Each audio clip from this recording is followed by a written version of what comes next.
Les recordamos seguir interactuando en nuestras redes sociales. En Twitter somos @Andy_al piso Colombia. Allí están haciendo seguimiento los distintos panelistas de sus preguntas. También visitar nuestra página web donde está registro de toda esta actividad en este su primer día y por supuesto mañana que será el segundo y cierre. Ya en contados minutos iniciaremos con el debate con los precandidatos a la presidencia de la República. Estamos ya ultimando detalles para que ustedes vivan un momento realmente muy interesante y conversen con ellos.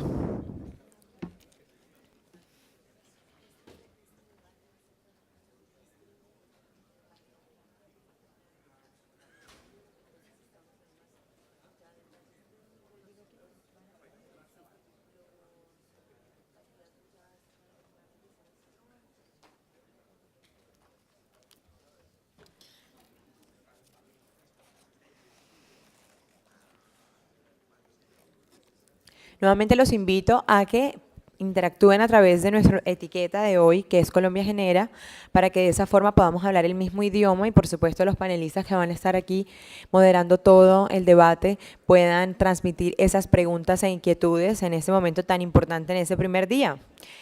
Por ser un debate realmente muy importante, va a ser transmitido por tres canales diferentes, por así decirlo. Va a estar El Tiempo transmitiendo a través de sus plataformas, también la W y por supuesto nosotros como Andy vamos a estar transmitiendo por si quieren compartir esos links con algún amigo, compañero, a las personas de su empresa, de las cuales por supuesto también queremos vincular a este debate.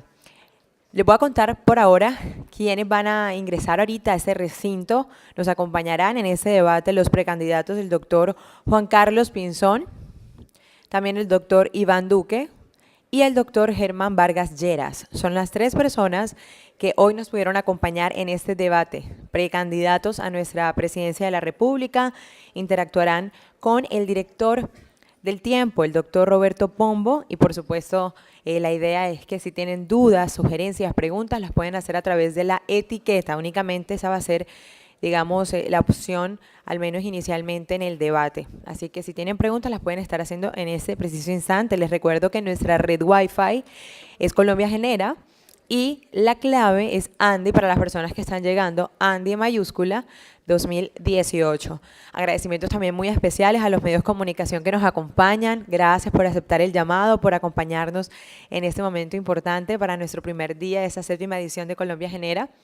Y ya saben, vamos entonces a ultimar detalles, porque la idea es que como son transmisiones simultáneas, que no vaya a ocurrir nada, ningún impasse técnico que vaya a alterar absolutamente el curso de este debate, que el propósito es realmente muy claro, saber su posición frente a esto que hoy nos tiene aquí a todos. Entonces, 2 segunditos de paciencia, ya vuelvo para presentar oficialmente a los precandidatos que están por entrar ya en contados instantes a este recinto. Ya nos vemos.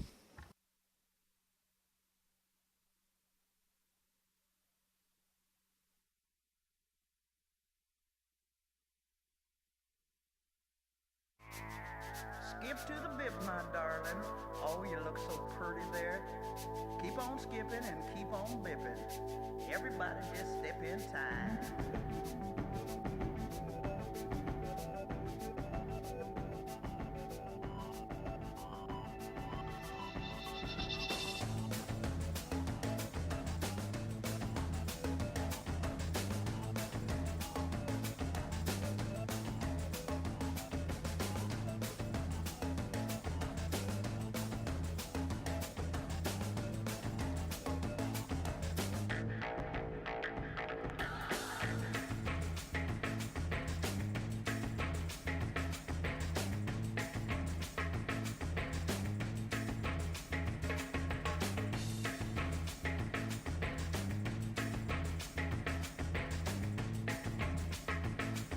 Bidamada 1, bidamada 2, bidamada 3 and 4.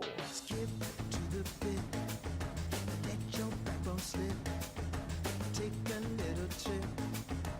When you skip to the bit, don't be so hip. Take this little tip, let your spirit rip. When you skip to the bit.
Take a little trip.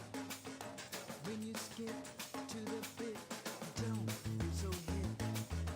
Take this little tip. Let your spirit rip. When you skip to the bit.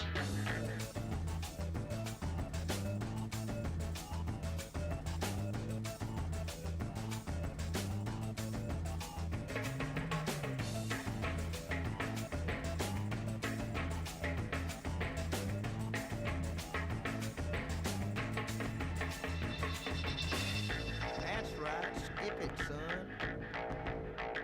It's like that. Let it go, boy.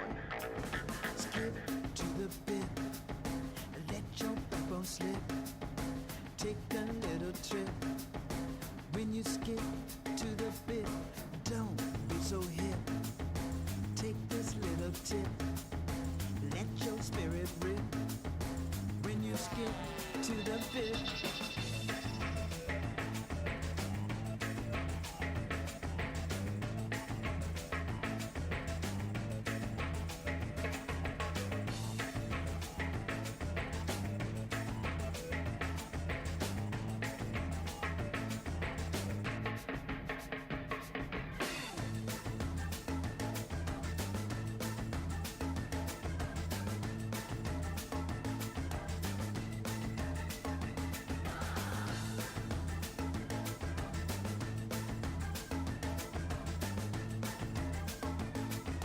Bidamada 1, Bidamada 2, Bidamada 3 and 4. Skip to the bit. Let your backbone slip. Take a little trip. When you skip to the bit, don't be so hip. Take this little tip. Let your spirit rip. When you skip to the bit.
Este ritmo que ahora te estoy tocando es el ritmo que todos quieren bailar.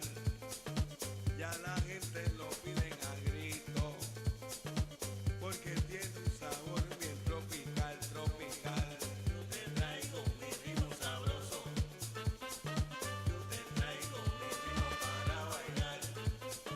Yo te traigo mi ritmo sabroso. Yo te traigo mi ritmo para bailar. El mundo entero ya lo están cantando. Se contagiaron con este swing tropical. Tiene sabor con melaza con sabrosura. Y hasta en la luna también se podrá bailar. Óyelo, y te traigo mi ritmo sabroso. Yo te traigo mi ritmo sabroso. Yo te traigo mi ritmo sabroso. Yo te traigo mi ritmo sabroso. Yo te traigo mi ritmo para bailar. Yo te traigo mi ritmo para bailar. Yo te traigo mi ritmo para bailar. Yo te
Muy bien, ahora sí daremos inicio al debate de los precandidatos a la presidencia de la República que junto con la W y El Tiempo, la ANDI, por supuesto, ha organizado para este escenario. Saludamos entonces al doctor Roberto Pombo, director de El Tiempo, quien será el moderador del debate. Y por supuesto saludamos de manera muy especial a nuestros precandidatos. Doctor Juan Carlos Pinzón. Doctor Iván Duque. Doctor Germán Vargas Lleras. Doctor Pombo, el escenario es suyo y el micrófono también. Puede controlar el tiempo en el monitor de al frente. Bienvenidos. Muchas gracias, muchas gracias a todos por estar aquí, a la ANDI por esta organización, a los señores candidatos muy amables. Los otros no vinieron, los invitamos, no sé si se asustaron o cuál sería la razón. Pero, bueno, el doctor Petro estuvo invitado, el doctor de la calle, la doctora Marta Lucía, estuvo también el doctor Ordóñez, en fin. Pero aquí tenemos por fortuna a tres muy importantes candidatos a la presidencia de la República en un tema que es un tema no solo de moda actual en ese sentido, sino un tema importantísimo. Hemos acordado con ellos que hagamos algo no muy formal, dejamos tal vez la formalidad para el final y las intervenciones de cada uno como remate de la charla, y el resto lo hacemos como una conversación en la que yo voy preguntando y ellos van contestando y pueden intervenir en el momento en que les parezca.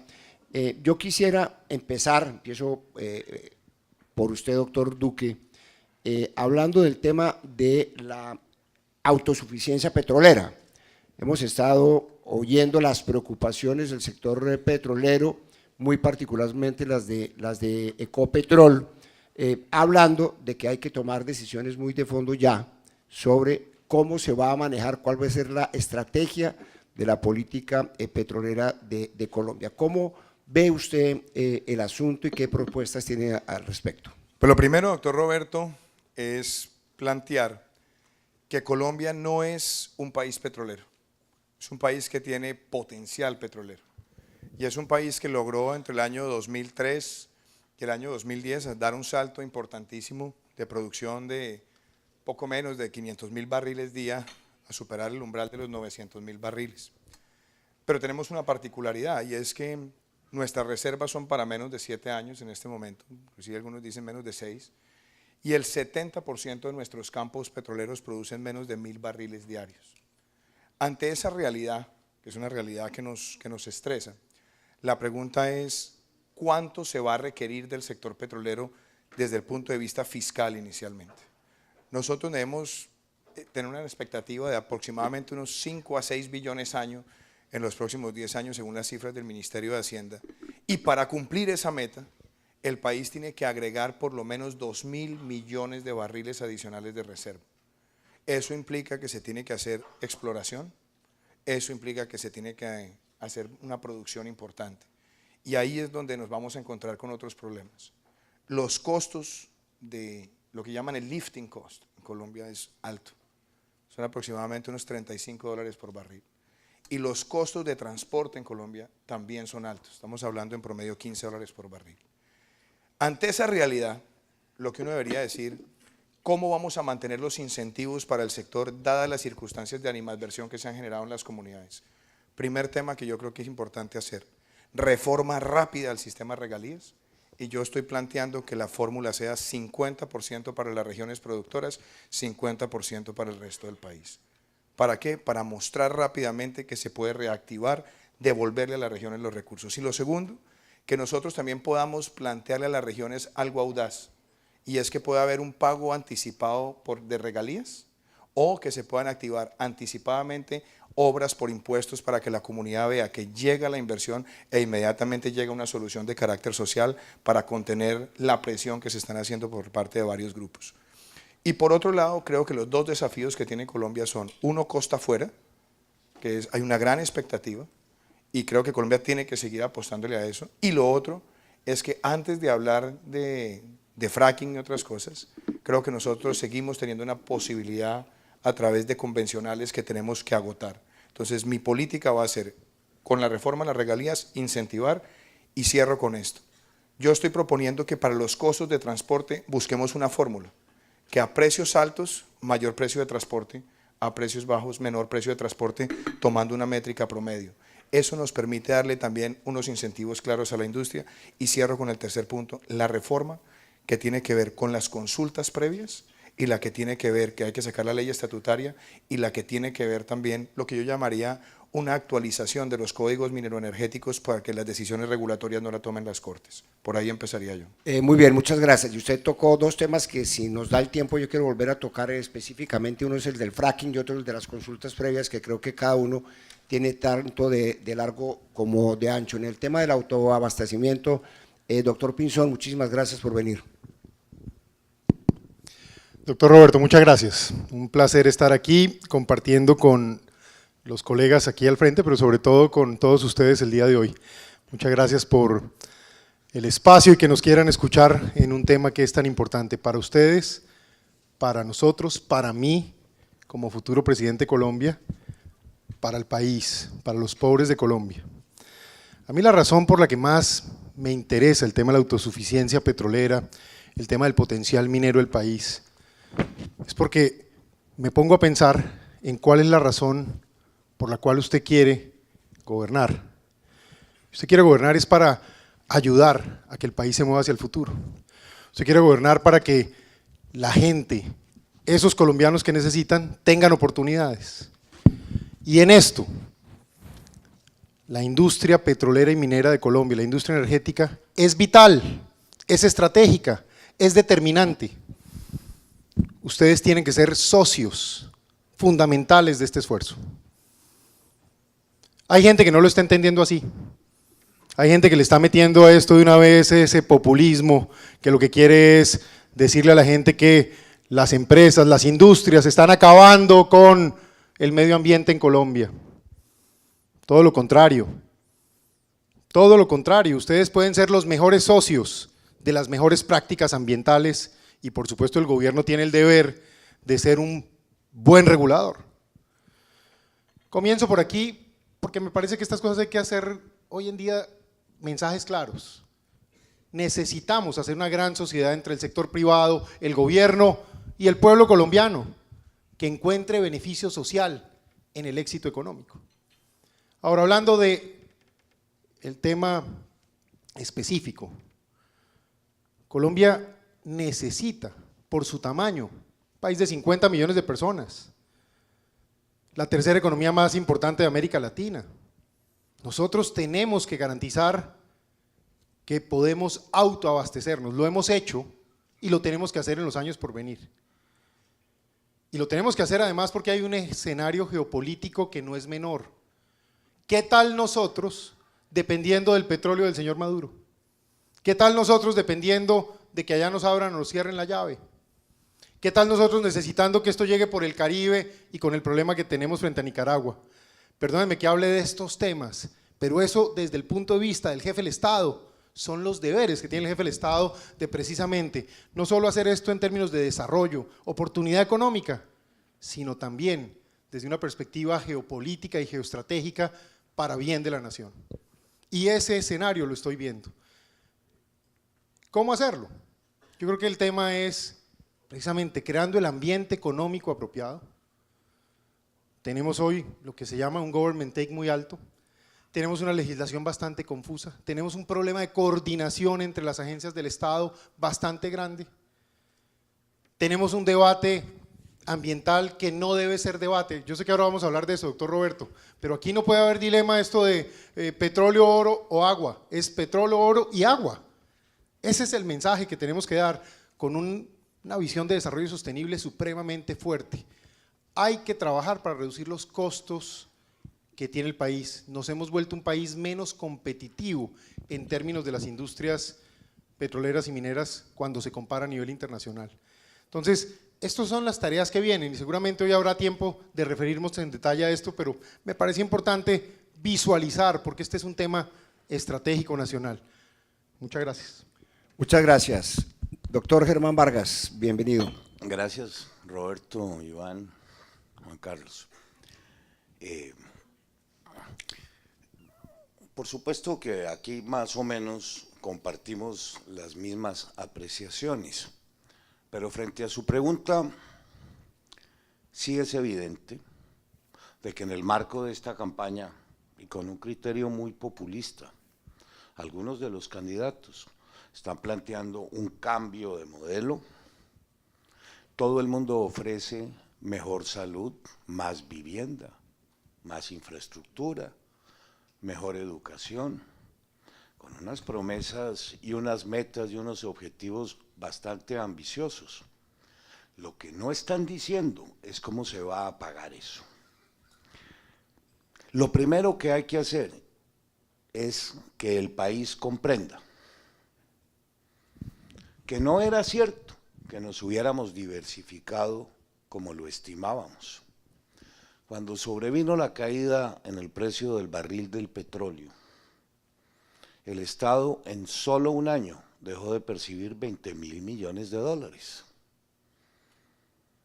Los impuestos que pagaba Ecopetrol se redujeron y el sector central se vio obligado a aceptar una cruda realidad, que el 50% de todas las inversiones que hace el Estado colombiano tenían como fuente de pago al sector minero energético. Y en solo un año hicieron el recorte del 50%. Les doy un ejemplo. En infraestructura, la ola 3 preveía la construcción de 10 corredores viales, 8 tuvieron que suspenderse como efecto del menor ingreso a la nación. Si el país logra comprender que en el corto plazo el déficit se puede superar y que esta sigue siendo la gran caja de financiamiento del sector central, habremos ganado mucho. Para quienes no lo tienen muy presente, en los últimos 10 años el solo sector petrolero, en dividendos, en impuestos, le generó al Estado colombiano una cifra de 200 billones de pesos. Y en los últimos 7 años, 140 billones más por concepto de las regalías. Eso es el primer concepto que yo creo que falta explicarle al país. Eso no quiere decir que no tengamos que potencializar otros sectores, el agrícola, la infraestructura, la vivienda, la industria, el sector manufacturero. No es una disyuntiva de si hay que dedicarse a otras cosas y abandonar el sector, no, todo al tiempo, pero recuperar la caja, la posibilidad de financiamiento para todos los demás programas está condicionado a la respuesta en el corto plazo del sector. Mira, este país en el año 2013, en inversión directa, tuvo una inversión superior a 2.900 millones de dólares. Para el año 2016 fue de menos 97. Y en materia de autoabastecimiento la cifra es muy desalentadora. Hace 4 años explorábamos más de 20.000 kilómetros en sísmica. Eso se redujo a 1.050 aproximadamente. De 134 pozos en perforación, estamos en 19. Y a ese ritmo, como lo sostuvieron acá, pues de 1.100.000 barriles bajamos a algo más de 800. En 2 años, en 3 años estaremos en 600. Y el autoabastecimiento llegará en 5 años a estar comprometido. Eso nos da pie para entrar en otros temas, alternativas no convencionales, y bueno, yo creo que eso hará parte ahora de esta charla. Sin duda. Doctor Duque. Pero sí. déjeme rematar. Sí, Lo señor. primero que tiene que entender el país es que no hay alternativa. Ningún otro sector en el corto plazo nos puede recuperar el dinamismo que tiene hoy. Cuando sobrevino la caída del barril del petróleo, el Estado colombiano siguió gastando lo mismo, pero ahí está el endeudamiento, que ya supera los 490 billones de pesos. Compromete el 54.9% del Producto Interno. Esa alternativa no se va a poder seguir apelando a ella. Por el otro lado, el déficit fiscal ya llegó al 4%, el doble de lo que nos habíamos fijado como regla fiscal, puerta que también se cerró, y con un mal desempeño económico como lo ha sido el año anterior y como lo va a ser este, esto es el sector que nos puede salvar. De hecho, y aquí termino, basta que empiece a remontar el precio del petróleo para que la economía, sin que sea nada extraordinario, empiece a tener una perspectiva mejor. De manera que, termino, cero al populismo. Hay que hacerle entender a los colombianos que si quieren avanzar en salud, en educación, en infraestructura, el tema pensional, el servicio de la deuda, en los próximos años seguiremos dependiendo de las posibilidades del sector minero energético. Muchas gracias. Usted quería hacer una anotación. Dos anotaciones que me parece importante en el contexto del debate. Para mantener la sostenibilidad hay que tomar decisiones para que el sector sienta confianza. Este es un sector que le ha tocado lidiar con 7 ministros en menos de 8 años. Es un sector que no le han hablado con claridad sobre el licenciamiento previo. Licenciamientos previos que se han demorado 12, 14, 16 meses. Además, después de asignados muchos campos con licenciamiento previo, vienen revocatorias súbitas que también generan desesperanza. Y lo que a mí me parece también, claro, no ha habido una política petrolera clara frente a las adversidades. Lo que dice Germán, dice, sí, pues sí, dependen las finanzas públicas, pero es que lo que es absurdo es que en un país con reservas para menos de 7 años hayan expandido los gastos permanentes del Estado basado en una bonanza transitoria de un producto para el cual no somos autosuficientes.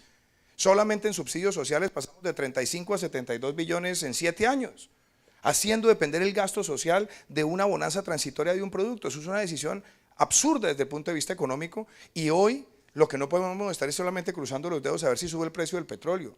Yo creo que hay que darle el estímulo al sector, claridad en materia del manejo de las regalías, claridad en el licenciamiento ambiental, pero tenemos que buscar desde el punto fiscal no quedar atrapados solamente en esperar si el precio sube o baja, sino no cometer el pecado original de este gobierno. Doctor Germán, A ver, nos pasamos ya a un tema que lo mencionó sí, Iván pero dos veces. Yo quiero adobarlo con el siguiente para que le metan, porque esta mañana Bruce McMaster habló y estaba hablando que nosotros pasamos de 5 a 7 años de reserva, según la última información de Ecopetrol, pero se supone que si se aprovechan los yacimientos no convencionales, que es como se llama ahora el fracking y otro tipo de prácticas, vamos a pasar a 5.000 o a 8.000 millones de barriles y no 1.600 como hay ahorita. ¿Por qué no metemos ese elemento como uno de los elementos importantes para aumentar las reservas de una manera significativa? Bueno, mire, ese es un tema delicado, muy impopular, pero yo les voy a hablar con toda franqueza. Como ya lo decía Iván, el tamaño de los pozos, la productividad, nos hace pensar en tener que tomar una decisión pronto. El Ministerio de Ambiente tiene que expedir la reglamentación. En el Cesar, energías no convencionales, las perspectivas, las proyecciones son muy atractivas. Estamos hablando de más de 100 billones.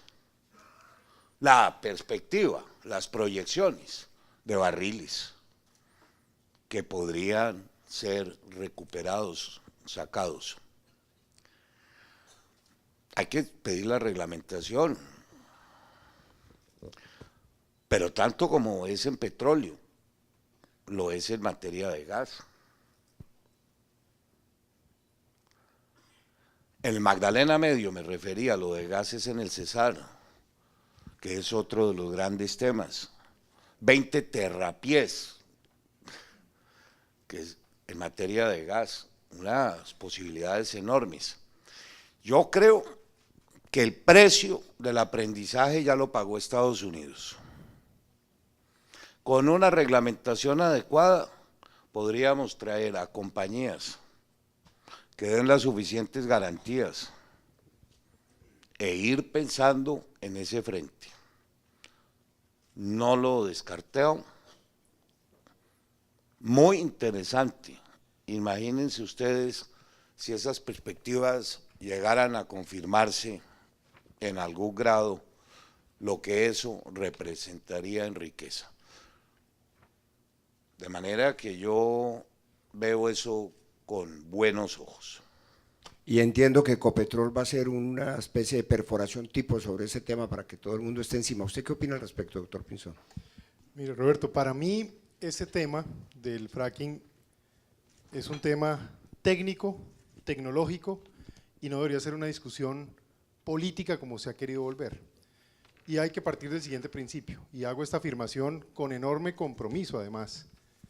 Yo soy un convencido, por haber recorrido todos los parques naturales de Colombia, por conocer el origen de varias de las fuentes de agua originales de este país, por conocer las zonas donde más biodiversidad y donde están los ecosistemas, que Colombia tiene en eso una gran riqueza, enorme riqueza que debe cuidar.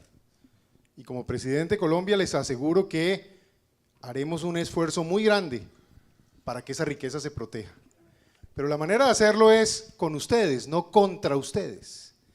Y ahí es donde está toda esta discusión de ese populismo terrible que se ha venido generando, en donde un tema, hablemoslo sinceramente, fracking deben saber unas personas que están aquí que realmente son los técnicos expertos en el tema, pero se volvió una discusión de fracking o no fracking y de explotación o no explotación, cuando eso tiene verdaderos ingenieros, científicos, que precisamente nos tienen que dar las indicaciones, claro, con un principio fundamental. En Colombia protegeremos la biodiversidad y el agua como un elemento central y prioritario, pero hay que hacerlo, insisto, en compañía de los expertos.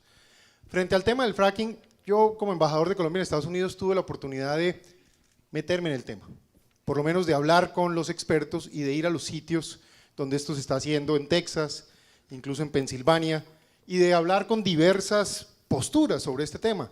La verdad hay posturas científicas, ideológicas en todo esto. Lo que yo encuentro, y la afirmación que haría sobre no convencionales en general, es que el país no puede simplemente por una postura ideológica cerrarse a esa conversación. Lo que hay es que convertirla en una discusión técnica, de expertos, crear los espacios para que eso se maneje de esa manera y vayamos concluyendo dónde sí, dónde no, dónde sí hacemos minería y dónde no. Eso también es importante. Y creo que ese es el tipo de discusión, pero hay que volver a llevar esto a los cauces científicos. Entonces, me parece que es bien importante que el país no le tema a esta discusión. Ahora, yo estoy de acuerdo con una afirmación hecha aquí.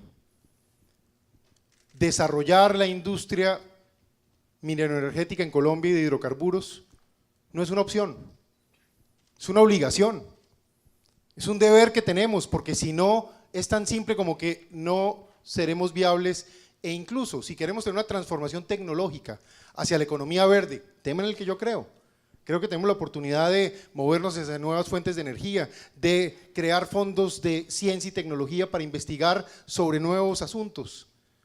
Tenemos que hacerlo basados en un uso adecuado de la riqueza petrolera, porque es cierto, lamentablemente desde que se empezó a ver la bonanza, por en el año 2006, cuando yo estaba en el gobierno también, y veíamos qué estaba pasando, no se tomaron previsiones de manejar de manera inteligente todo el proceso de generación de recursos a través del petróleo y la minería, y en consecuencia se fue expandiendo el gasto de manera constante. En los últimos 10 años, el gasto público en Colombia crece en promedio 5.7% por año, y obviamente esto se vuelve insostenible. Ahí es donde hay que entrar con mucho profesionalismo y mucha seriedad a manejar estos fondos, como lo han hecho los países que lo están haciendo bien. Por mencionar hoy un caso que viene siendo interesante para todo el mundo porque nadie se lo esperaba, el caso de Dubái. Un Dubái que ha sido un país petrolero, del Golfo Pérsico, etcétera, con todo lo que eso implica, y cómo han dedicado muchos de estos fondos a hacer toda una transformación educativa, tecnológica hacia el futuro. Pero cierro con esto. Necesitamos de esta industria para poder financiar, bien lo dijo Germán, hay que reducir la pobreza que está en el 28% igual como tasa, hay que crear 250.000 cupos de educación superior. Tenemos un déficit de 6 billones de pesos en la salud.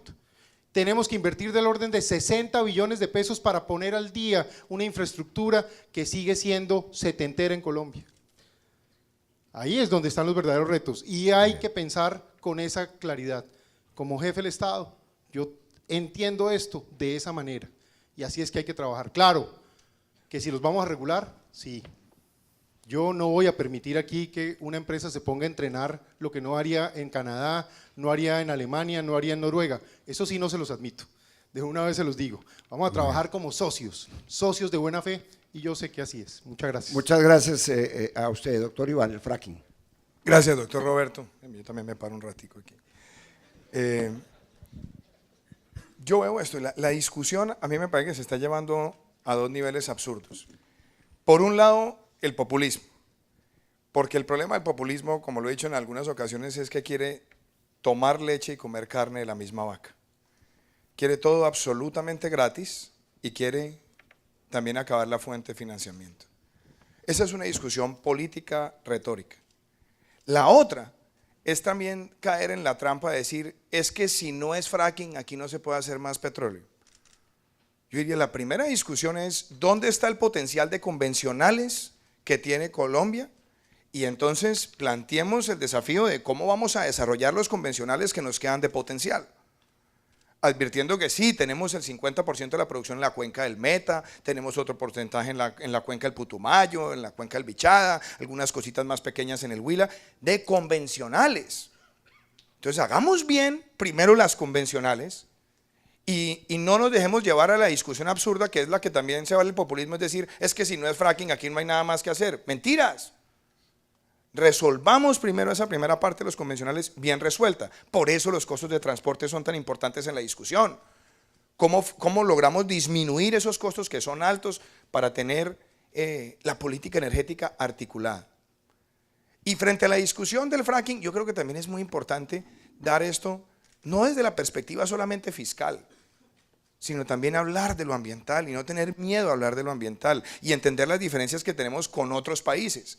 Hay países que han hecho una gran transición a no convencionales y lo han hecho en zonas desérticas, donde hay menos afectaciones de acuíferos subterráneos, donde hay inclusive menos compromisos de la biodiversidad ecosistémica, y otros donde hay relativa poca población, entonces no hay un gran conflicto sobre si hay o no hay sismicidad y los impactos sobre eso. Pero en Estados Unidos, muchos estados han tenido vedas del fracking por razones ambientales. En Europa ustedes lo saben mejor que nadie. Yo lo que digo es, la discusión démosla, pero démosla buscando un consenso donde debe estar la industria, donde debe estar la ciencia y donde también deben estar las comunidades, por lo menos para los pilotos que se pueden hacer. Se han hecho, por ejemplo, avances cerca de Barranca Bermeja, donde Ecopetrol ha llamado a las comunidades y decir, venga, podemos hacer un piloto aquí o allá. Pero no nos dejemos llevar a la trampa de que si no es fracking no hay más petróleo en Colombia, porque esa es la que quieren llevar algunos populistas. Yo diría, hagamos primero bien todo lo que tiene que ver con los convencionales y vamos generando los consensos suficientes en la otra materia. Y cierro con una cosa, doctor Roberto. La discusión del petróleo no es una discusión aislada sobre la política energética de un país. Digo, nosotros llevamos 4 o 6 años esperando que Venezuela nos entregue el gas desde Majayura hasta Ballenas, estratégico para este país. Después de que nos hicieron conejo, y aquí no ha hecho nada este gobierno para honrar la palabra y un compromiso que tiene asfixiada por la ausencia de gas una parte importante de la costa norte. Y la otra tiene que ver con la forma en la que nosotros también vamos a maximizar las rentas petroleras en el futuro, minimizando también su impacto en el transporte nacional. Yo estoy proponiendo, empecemos a reducir la huella de combustibles fósiles en el consumidor final en el transporte público. Empecemos a incentivar una migración hacia carros eléctricos de manera que lo que nosotros exportemos de hidrocarburos se convierta en una renta nacional y administrémosla bien, porque la peor vagabundería que se ha hecho en estos años fue haberle hecho trampa a la regla fiscal, despachándose las utilidades de Ecopetrol y poniendo a Ecopetrol a endeudarse para financiar su plan de financiamiento de inversiones. Eso para tocar el tema fiscal. Entonces, para mí esas son las tres aristas. Convencionales, hagámoslo bien. pongamos la discusión energética integral y no le volvamos a hacer esa trampa maligna que se le hizo a Ecopetrol para que el Estado se despache mal en las finanzas públicas. Muy bien, muchas gracias. Doctor Germán Vargas, hay un tema recurrente y complejísimo que es el tema de las consultas populares para estos temas mineroenergéticos, que se ha convertido en una suerte de derecho supraconstitucional, y es que unas comunidades mal informadas toman unas decisiones sobre unos temas complejísimos. ¿no? Esta mañana estaban dando cuenta que entre el año pasado, entre el 16 y el 17, 70 procesos de consulta en camino con todas esas consecuencias. El otro tema es el de las consultas previas, pero yo no sé si valga la pena revolver las dos Despachémonos todo en el mismo combinado. porque en términos de costos lo de las consultas previas Aquí es hemos tremendo. hablado de todo menos de los problemas transversales que aquejan al sector. Le voy a mencionar 5. El tema de las consultas previas. No tiene asidero constitucional, no tiene asidero legal. Un viaje a la OIT de unos funcionarios nos metió y nos obligó a aceptar las consultas previas. Luego ha tenido desarrollo jurisprudencial. Pero para que ustedes se den una idea del abuso y del exceso a que hemos llegado, les cito 3 ejemplos. Este país tiene menos del 5% de su población indígena. En Bolivia, en Perú, actualmente se adelantan 21 consultas previas, no más. Bolivia, 40 consultas previas. Colombia, 4.450 en todos los sectores. Imagínense ustedes al extremo y al abuso que hemos llegado. De la figura, yo coincido en que hay que reglamentarla mediante una ley estatutaria que fije los efectos vinculantes de esas consultas, que fije los interlocutores, los tiempos, los costos. Me tocó vivir cuando era ministro del Interior el cúmulo de abusos que se presentan en esa materia. Pretenden cargarle a los inversionistas todas las reclamaciones ancestrales de lo que el Estado no ha hecho. Acueductos, alcantarillados, vivienda, infraestructura, en el mejor sentido de aquellas consultas que están bien intencionadas. Hay otras que son francamente extorsivas. De entrada, para sentarse a la mesa de diálogo, le exigen que a usted, al Estado, al inversionista, contrate determinados abogados en unos montos de honorarios. De manera que llegó la hora. Lleva 3 años ese proyecto de ley estatutaria paralizado en el Ministerio del Interior. Un proyecto que fue plenamente concertado con todos los sectores, porque no es solo el sector mineroenergético el que se está viendo afectado. La infraestructura, construir cualquier variante en Colombia se volvió un problema porque sí o porque no. Acueductos. Mire usted lo que fue el problema de la segunda línea del tendido de respaldo a Buenaventura hasta que lo frustraron. Segundo problema, entonces mi solución es expedir esa ley reglamentaria cuanto antes, de carácter estatutario. Segundo problema, el de las consultas populares. Yo me formé en la Facultad de Derecho ya hace algunos años y me enseñaron que en Colombia desde 1936 este país había tomado una decisión, que el subsuelo era un patrimonio de la nación colombiana. Y ahora, 80 años después, resulta que ya no, que cada alcalde de cualquier municipio en unas consultas con muy baja participación puede disponer de la riqueza de todos. Hoy, en mis cuentas, hay 24 procesos adelantándose. Eso son cifras concretas así, para solo hablar de la consulta popular. Compromete billonarias inversiones, más de 250.000 barriles diarios. Tercer problema, el licenciamiento. Este país va a tener que tomar una decisión de si acoge los proyectos PYMES, de cómo es la relación de la ANLA con las corporaciones autónomas, con las entidades municipales. Pero no podemos seguir con proyectos 5, 6 y 7 años pendientes de una decisión. Aquí no quiero significar que haya que decir a todo que sí, pero la gente lo que espera es que se le resuelvan las cosas en términos de tiempo razonables. Yo contribuí a la expedición de los mal llamados decretos express. ¿Del fast track? No, esos no, esos se expidieron. También. Evité lo del fast track. ¿Quieren ponerle picante a la reunión? Bueno, entonces dejemos las cosas así. Pero vea, lo del licenciamiento ambiental sí es crucial. ¿Qué se pretendió hacer en esos decretos? Reducir las discrecionalidades de los funcionarios, concentrar la prueba, que a mitad de camino no se pidan papeles adicionales, todo con el plurito de no resolver. El sector lo que quiere es que le digan sí o no, pero no al cabo de varios años. Ahí le menciono un temita. Cursan en tribunales internacionales de orden comercial demandas contra el Estado colombiano que ascienden a 6.000 millones de dólares en este momento y creciendo. Yo no sé cuál será la suerte del curso de esas demandas. Yo he propuesto que la Agencia Nacional de Defensa Jurídica de la Nación se apersone, pero aquí revocamos las licencias sin medir las consecuencias.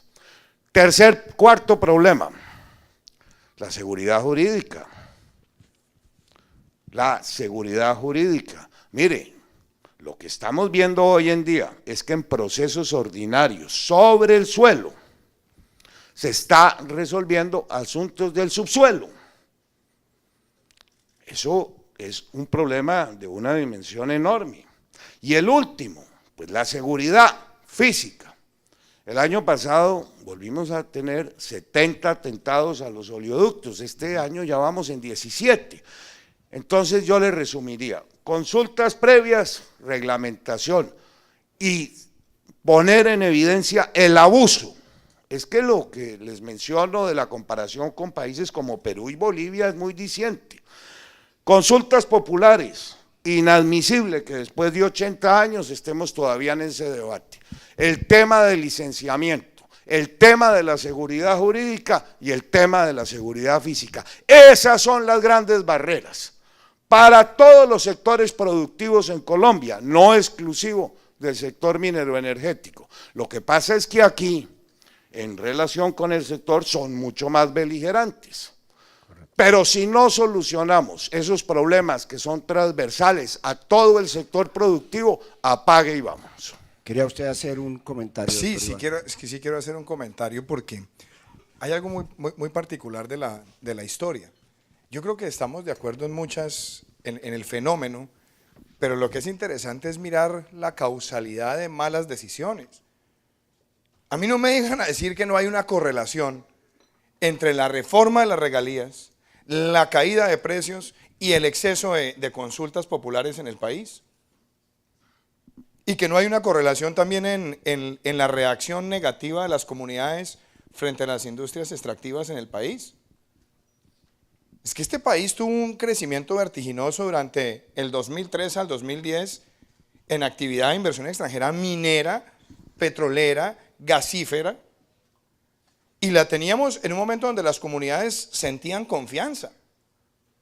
Pero aquí decidieron tomar una decisión absurda y fue meter en la Constitución una reforma para asignar los recursos de las regalías cuando deberían tener un margen de discrecionalidad propio del Estado para poder advertir las fluctuaciones de precios y garantizarle a las comunidades un flujo constante de recursos. No, aquí lo que hicieron fue, antes tenías 80 y ahora con la tesis de la mermelada en la tostada, entonces vas a quedar con 20. Y las comunidades ven, se me caen los precios, recibo menos y entonces las comunidades se exacerban porque han perdido la confianza. Por eso la decisión que hay que tomar rápidamente es decir, ¿saben qué, comunidades? Vamos a cambiar la asignación de las regalías y a retomar el 50-50, es la que estoy proponiendo.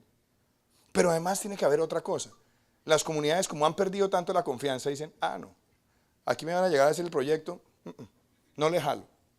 La única forma de romper esa barrera de resistencia previa tiene que ser con que el que vaya a invertir le diga, aquí viene el proyecto social. Y por eso yo he planteado, de pronto, como lo tienen otros países, anticipemos una regalía. Un mínimo de regalía, anticipémosla. Pero anticipémosla no para que se vaya al bolsillo del gobernante corrupto de siempre o a la fiducia del primo hermano amigo. No, anticipémosla a través de la obra, a través de la vía terciaria, a través de la educación, a través del hospital de la red primaria, de nivel 1. O, en el peor de los casos, permita anticipar unas obras por impuestos, pero que llegue y la comunidad diga, realmente el desarrollo llega cuando llega el proyecto y no tener que esperar indefinidamente. Y déjeme cerrar con una cosa, doctor Roberto. Aquí se ha tocado un tema que es interesante y es la consulta previa.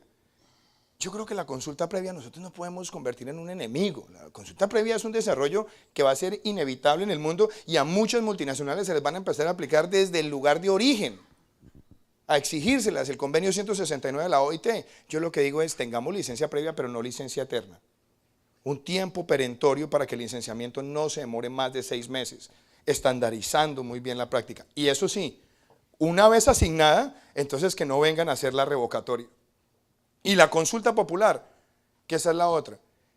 El tema no es si el subsuelo es de la nación y el suelo es del propietario o del municipio. El tema es que el país necesita utilizar la riqueza del subsuelo para enfrentar la pobreza del suelo, pero hay que hacerla concertadamente. Y yo sí creo que aquí hay una falla también gravísima de las corporaciones autónomas regionales, que se han convertido en unos focos de clientelismo y de politiquería en este país, y son los que deberían estar generando la confianza en las comunidades como autoridad ambiental que son por naturaleza legal. Ahí también hemos fallado. También por eso pienso hacer una reforma a las corporaciones autónomas regionales y convertirlas en un factor de creación de confianza.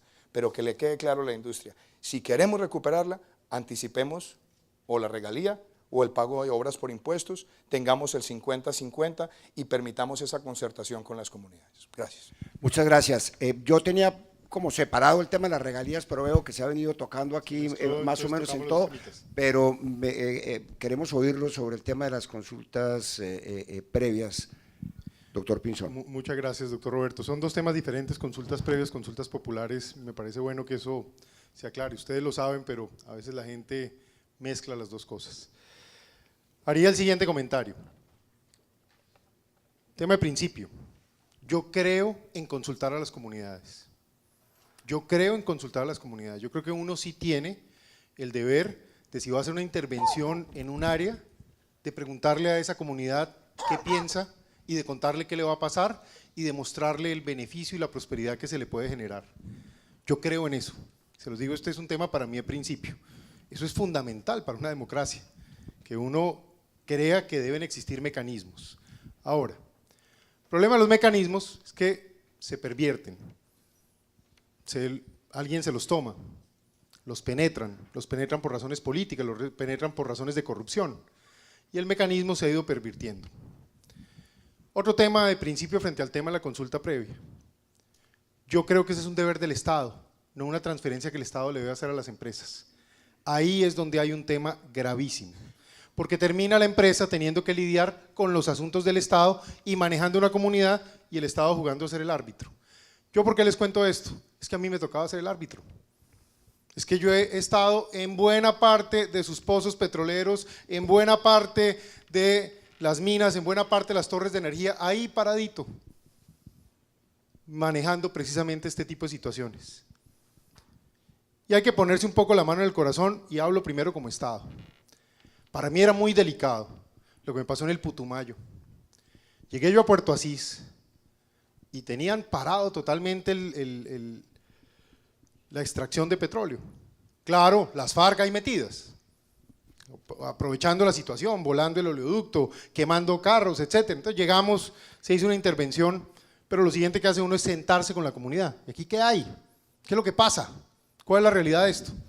Entonces, obvio, los que penetran el tema, los que aprovechan el terrorismo jugando su papel, pero en la práctica lo que la comunidad decía es, oiga, aquí cuando llegó esta explotación petrolera, nos anunciaron que venía un hospital de segundo nivel para Puerto Asís. Yo ya me fui a ser ministro hace 3 años. Ese episodio que les estoy hablando es de hace 5. No hay hospital. Y cuando yo fui tuve el problema, hace 10 se los habían prometido. Entonces, ojo con eso. Uno no puede perder de vista lo que ha ocurrido. Que cuando teníamos el modelo de regalías previo, se robaron la plata, eso es verdad. Eso tampoco es tan sencillo como que el modelo de regalías anterior era divinamente y funcionaba perfectamente. Acuérdense de las piscinas con olas, acuérdense del velódromo, todas estas historias que no son teóricas, allá las hemos ido a ver y uno las ha caminado y uno dice, esta vaina mire cómo es. Esa es la realidad de estas cosas. Entonces, por eso es necesario que exista, sin duda, el modelo de consulta previa, que sea obligación del Estado, y toco el tema de regalías. No hay duda, cuando uno mira el modelo de incentivos que se creó frente al tema de regalías, pues quedó perverso. Y esto es dicho incluso por algunos de sus ejecutivos a nivel internacional que me lo han dicho.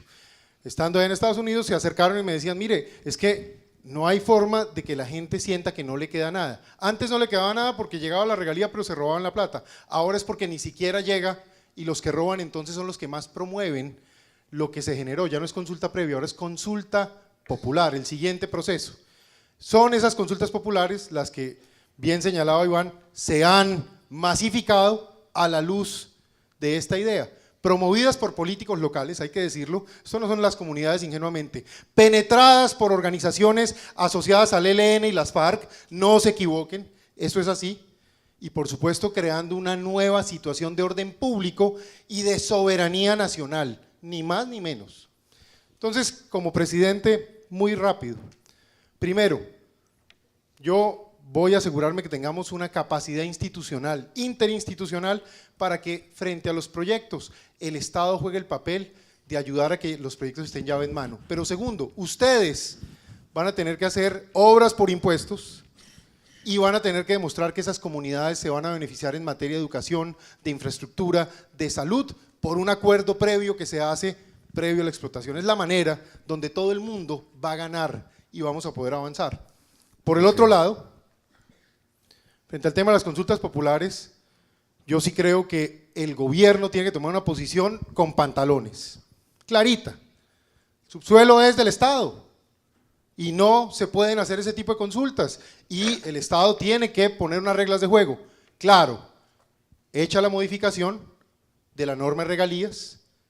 La norma de regalías hay que mirarla a la luz de la conveniencia, pero sobre todo, ¿qué me preocupa más? La ejecución de los recursos que queden en regalías.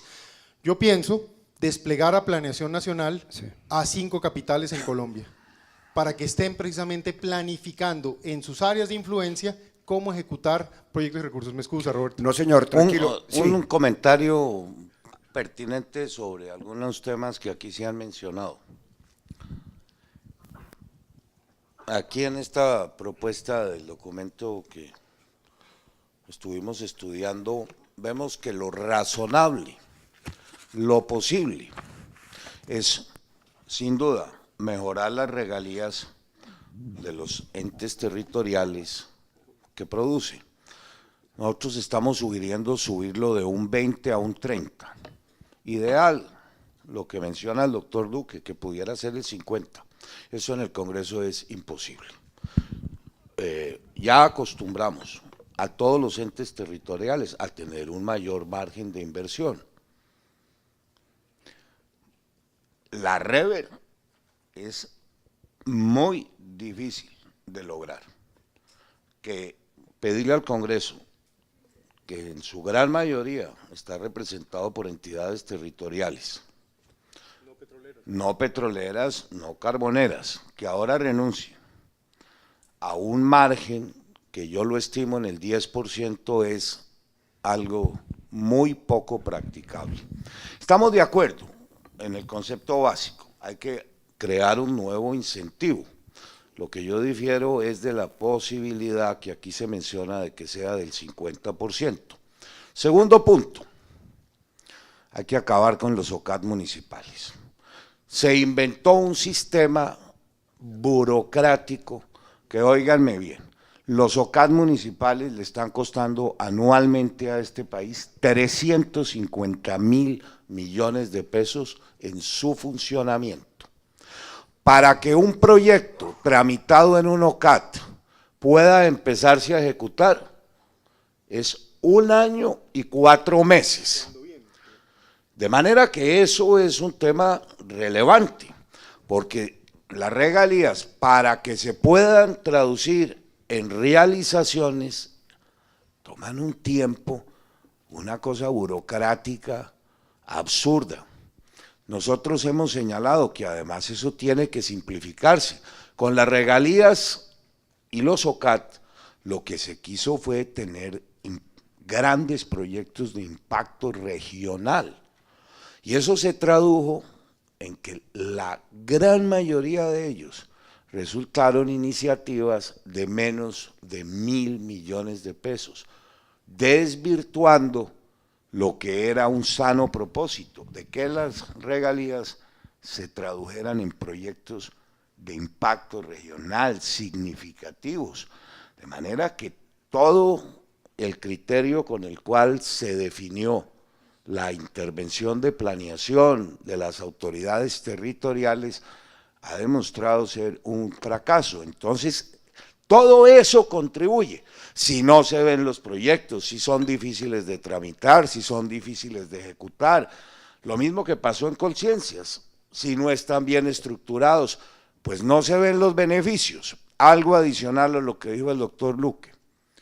Ese proyecto de anticiparse con iniciativas antes de que el proyecto llegue, fue lo que hicieron en el Ecuador, y de manera muy exitosa.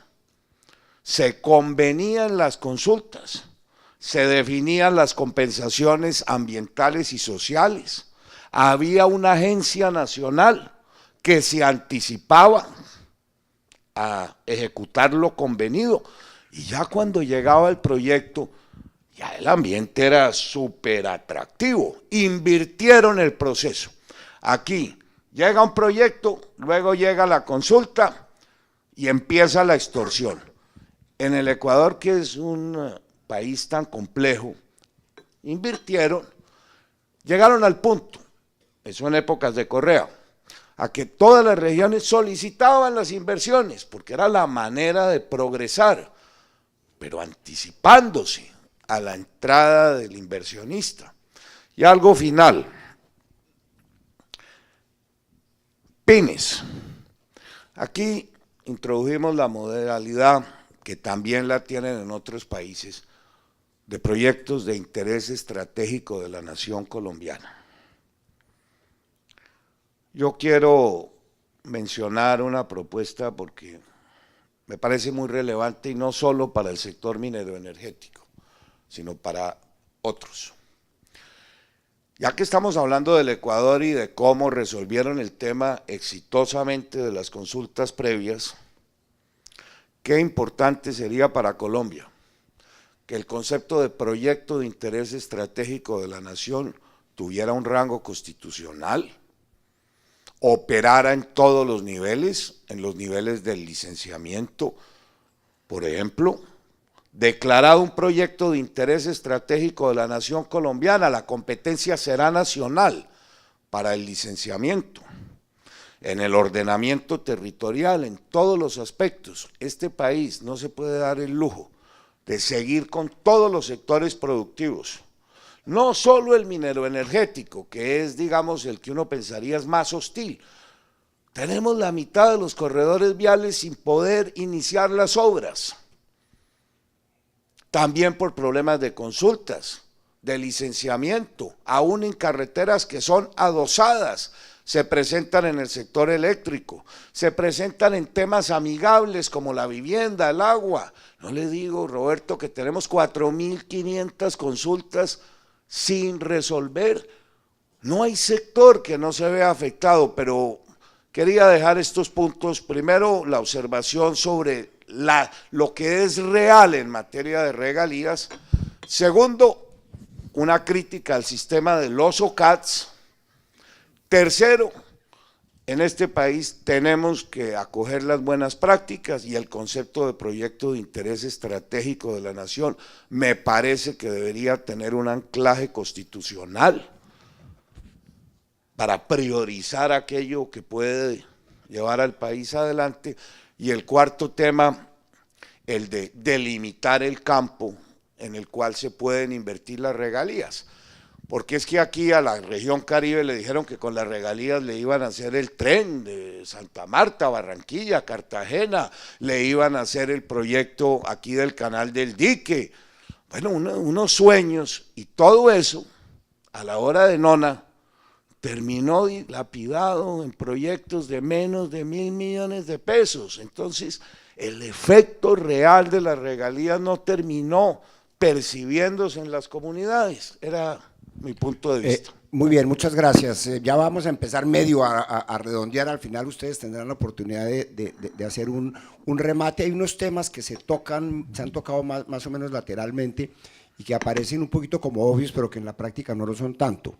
Uno es el de la minería ilegal, porque aquí el resumen de esta conversación es que la minería legal es complejísima, dificilísima, carísima, demorada y no tiene mucha ciudad, y la ilegal es muy fácil. Y la otra, si es que la hay, ¿cuál es el mecanismo que debe armonizar minería con medio ambiente? Si eso es un tema que tiene que depender del talante del ministro de turno, o si hay alguna manera de que haya unas normas predecibles para cualquier inversionista o cualquier persona, incluido el Estado, que se quiera meter en ese tema. Déjeme, yo empiezo por una cosa, doctor Roberto. Ahora voy a robar 20 segunditos para rematar un tema de regalías. Tema minero. Estamos hablando de un sector en el cual tenemos poco más del 2% del PIB, que representa cerca de más del 22% de las exportaciones, que representa el 22% de la inversión extranjera directa, y es un sector que le ha tocado vivir con los siguientes males en los últimos años. Bueno, vuelvo al tema de los 7 ministros. Vuelvo al tema, además absurdo, que no se ha hecho una actualización del código minero en el país, y entonces la regulación minera la hacen las cortes, con fallos. Porque no hemos sido capaces como país de hacer una actualización del código minero. Yo me comprometo a hacer esa actualización para que nosotros tengamos la normatividad ordenada, moderna en materia de minería en el país. Tercero, y esto sí que es bien interesante, nosotros estamos viendo un sector que aparte de esas complejidades, le toca vivir con unos problemas tributarios terribles. Un sector que tiene que pagar además anticipos del impuesto de renta sin haberlo causado, que tiene un impuesto de renta del 33% y si le suman la sobretasa del 37%, que está por encima del promedio de la OCDE, los países más ricos del mundo, y fuera de eso, unos impuestos adicionales y un government take que hace que Colombia tenga uno de los government take más altos de países mineros en el mundo, incluido el impuesto a los explosivos, que es de los más altos que nosotros tenemos para desarrollar un sector. Y fuera de eso tenemos un problema que usted lo toca, el de la minería ilegal, que tiene unas ramificaciones muy duras, y es que más del 70% de las unidades de producción minera en Colombia no tienen título. Eso no quiere decir que todas sean ilegales, uno puede decir hay unos que son informales y hay otros que son ilegales atadas con la criminalidad. Ahí permítame decir una cosa, si nosotros queremos enfrentar la minería ilegal en el país, una de las decisiones que tenemos que tomar antes de hablar de la sanción, que además hay que hacer unos ajustes que ahora voy a mencionar en la parte penal, nosotros deberíamos retomar el concepto del comprador de oro y retomarlo en el Banco de la República. Da transparencia, ayuda a que se sepa dónde está el formal, el informal, y que tengamos mejor capacidad de inteligencia para llegar a donde está el criminal. Pero no nos digamos mentiras, en materia de código penal, vaya usted y enfrente la minería ilegal lo que es, tienen unos patrones de, además de escarcelación, para poder hacer la tipificación del delito usted necesita tener 3 o 4 instituciones para validar el comportamiento, y eso obviamente dificulta la capacidad del Estado para obrar y obrar exitosamente. Y me parece a mí también que otra cosa absurda es, pues en lugar de bombardear y quemar la maquinaria, pues quítesela y entréguesela a las comunidades que la necesitan para desarrollar proyectos de infraestructura en el país. Pero lo cierto es que si nosotros queremos tener un sector minero en Colombia creíble, primero, démosle certidumbre normativa, actualicemos el código. Lo segundo, démosle interlocución política segura. La otra cosa, las delimitaciones. Yo creo que le hace bien al país que se hagan delimitaciones de páramos, claro, a partir de altitudes, pero las escalas, nosotros deberíamos llegar a una certidumbre sobre la escala apropiada que deberíamos usar. En algunos casos se ha hecho una 100.000 y cuando debería ser una 25.000, porque hay unos temas de precisión, usted lo sabe muy bien, doctor Lozano, que ese ha sido un tema muy sensible, pero lleguemos realmente a la escala que es y concertemos. Y voy a decir una cosa, no es lo mismo cualquier tipo de minería. Nosotros estamos viendo cómo unos sectores satanizan a unos sectores y los satanizan mal, y lo hacen solamente por un propósito electoral o electorero. Yo creo que nosotros tenemos que mostrar el impacto ambiental de muchos proyectos y los cierres mineros cómo le han contribuido al país. Como nota que yo a veces uso en las presentaciones cuando me preguntan por el cierre minero, yo siempre digo, miren el caso de Zipaquirá, simplemente para mostrar que después de un proyecto extractivo somos capaces de cerrar y de crear una catedral de sal que se convierte en una fuente de turismo para una comunidad. Empecemos a mostrar al país que puede haber una vida después del cierre minero que genere también confianza en las comunidades. Pero lo que espero como presidente de la República es darle orden a un sector que lo han tratado perfectamente mal por la falta de claridad regulatoria. Y mi último tema, los planes de ordenamiento territorial. Yo creo que nosotros debemos buscar que la UPME y en otros lugares, la UPRA, por lo menos puedan llegar a estar de acuerdo en cómo se asigna el uso del suelo, porque ahí se están generando graves afectaciones también al desarrollo minero del país, cuando el lema que yo creo que tenemos que usar en lugar de la satanización es producir conservando, conservar produciendo. Muy bien, muchas gracias. Doctor Pinzón, sobre los temas que toqué un poco mezclados y contradictorios entre los dos ministerios, Medio Ambiente y Minas, y la minería ilegal, por obvio que resulte eso, y yo no sé si nos va a alcanzar el tiempo, pero me parecería que no podemos pasar por Cartagena sin que los candidatos se manifiesten sobre el tema de Electricaribe. Vamos a ver si el tiempo nos da. Y me toca a mí de primero. Muy bien, lo hacemos. Mire, déjenme comenzar por el tema de minería ilegal y dividir este tema en los aspectos que representa. Hay una minería artesanal que lleva 200 años en Colombia, que no hemos sido capaces de formalizar y donde las personas básicamente obtienen su fuente de ingreso, su sustento. Y eso hay que mirar es más bien cómo lo manejamos socialmente y con una lógica regulatoria apropiada. Hay casos muy interesantes, Claudia, me alegra que esté aquí porque esto lo hablamos mucho, donde los mineros ilegales con el apoyo de una empresa pueden terminar siendo una gran oportunidad de desarrollo para esas familias, para el negocio y en cierto sentido para tener una estabilidad ambiental en esas zonas. Pero yo acuñé el término de minería criminal, Roberto. Y acuñé el término de minería criminal porque muy rápido me encontré que para el año 2011, luego de operaciones muy importantes que hicimos por allá en el año 2007, 2008, siendo yo viceministro de Defensa y participando en una unidad especial que cambió la historia de este país, a mí me correspondió luego llegar como ministro y encontrarme que las fuentes de financiación del grupo FARC, ELN y bandas criminales se había alterado. Ya no era secuestro, lo habíamos reducido, ya no era coca porque la veníamos reduciendo, otro día hablamos de eso, de las malas decisiones que se tomaron, pero luego empieza a aparecer el tema de la minería del oro fundamentalmente y del coltan en la parte del oriente del país. Y esto empieza a ser un tema dramático para Colombia, porque hay una destrucción de las cuencas de los ríos, el Bajo Cauca da pesar, la cuenca del río San Juan, el sur de Bolívar, la misma cuenca del Magdalena. Yo les quiero contar, la empresa minera más poderosa que hay hoy es el ELN, que son los dueños de toda la minería ilegal del sur de Bolívar, departamento en el que estamos, norte de Antioquia y en el Chocó. Es un tema muy grave. Ahí me parece que Iván, que es un buen abogado, hizo una buena descripción del proceso, porque eso fue lo que procesamos en ese momento. No es obvio que uno puede incautar la maquinaria de la minería ilegal, imagínense eso. Y hay una cantidad de trámites donde, por ejemplo, el alcalde es el que da el permiso para que se mueva la maquinaria amarilla. Y en esa lógica, por supuesto que han venido creciendo y explotando gravemente. Como si fuera poco, recuerden la crisis financiera del año 2008 que dispara los precios de los commodities, el oro entonces empezó a ser supremamente rentable y empezamos a tener una gran dificultad con esto. La decisión que se tomó fue una decisión intermedia, que fue empecemos a volar máquinas. A propósito, les voy a contar, me opuse a esa idea, sin embargo fui el primero que ordené volarlas.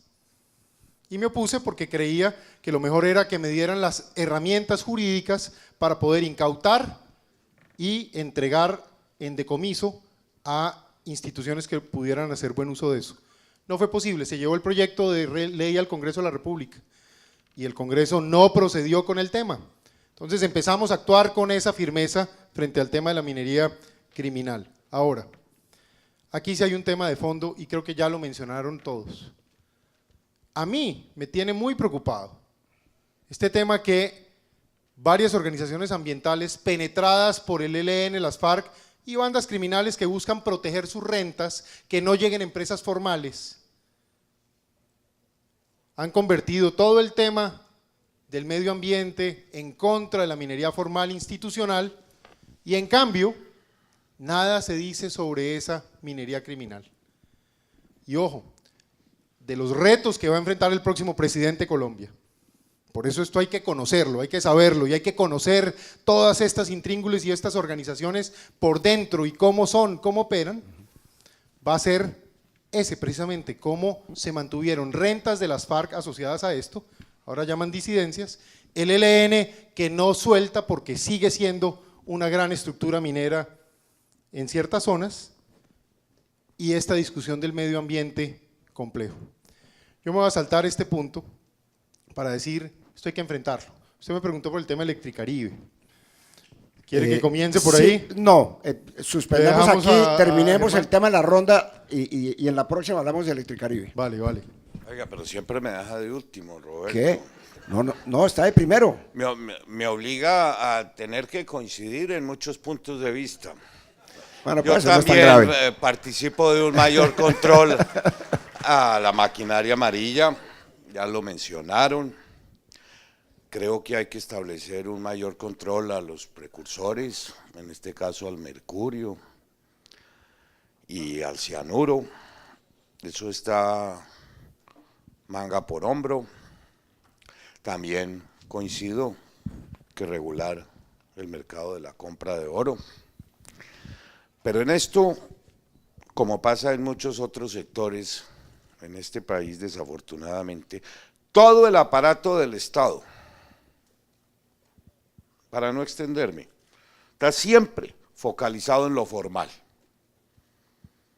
Eso pasa en los impuestos, eso pasa en las superintendencias, porque es lo más fácil, o sea, en ustedes.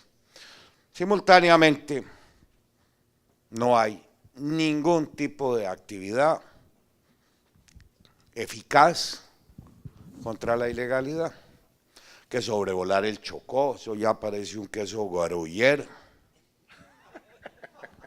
Lo he hecho muchas veces. Con piscinas azules y verdes. Así es. Y nada se hace. Y el proyecto de ley a que usted se refiere es otro tema que deberíamos abordar, la diferencia entre la minería artesanal y la propiamente ilegal. Pero estamos en un terreno aquí donde coincidimos. La minería ilegal ahora se está focalizando en las fronteras, desafortunadamente, en los territorios que aquí se señalaron, con absoluta incapacidad del Estado para enfrentarla. Y se ha vuelto hoy una de las principales fuentes de financiamiento de los grupos al margen de la ley. Siguen derivando sus principales ingresos de la coca y ahora de la minería ilegal. Le disminuyeron al secuestro, a las extorsiones, y hoy esas son las dos grandes fuentes de financiamiento, la coca y la minería ilegal. Esa es una dura realidad. Y como siempre el Estado, estoy un poco caricaturizando, se focaliza en el sector formal, es lo que ocurre en materia tributaria, en materia de industria, en muchas otras actividades. De manera que yo aquí coincido, y si me permite arrancar, pues le voy a decir una cosa muy sencilla, 3.600.000 colombianos en el Caribe esperan una pronta solución al tema de Electricaribe. Cualquiera sea ella, para no entrarme en Honduras, de si debe operar una o dos o tres compañías. Lo que no es posible es que haya la percepción, muy bien haría el gobierno, muy pronto en evitar esta percepción que hay en la región, de que va a volver la compañía española nuevamente. Si eso no es así, harían bien en decirlo. Y en acelerar el proceso, a cargo del doctor Clemente del Valle, en una definición muy pronta. Si es necesario para habilitar a las compañías nacionales que se suba el techo del 25%, entonces que lo hagan. Si no creen que eso sea oportuno, que definan, que estructuren el proyecto, que lo liciten, pero que este tema lo resuelvan. Y muy pronto, porque es sin duda el tema más sentido en la región, es lo que a uno permanentemente le reclaman, y necesitamos una o dos o tres compañías que fijen unos estándares altos de servicio, que se comprometan con un proceso en materia de inversiones, pero es un tema que no se puede dilatar más.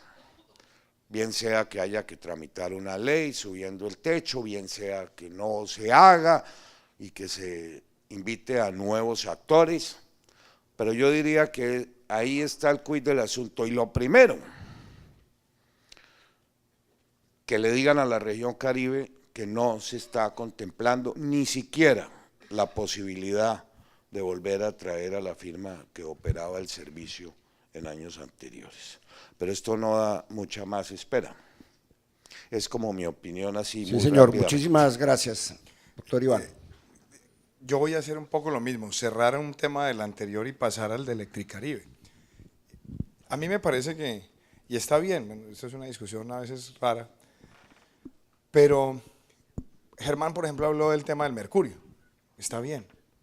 Nosotros debemos ser un país libre de mercurio.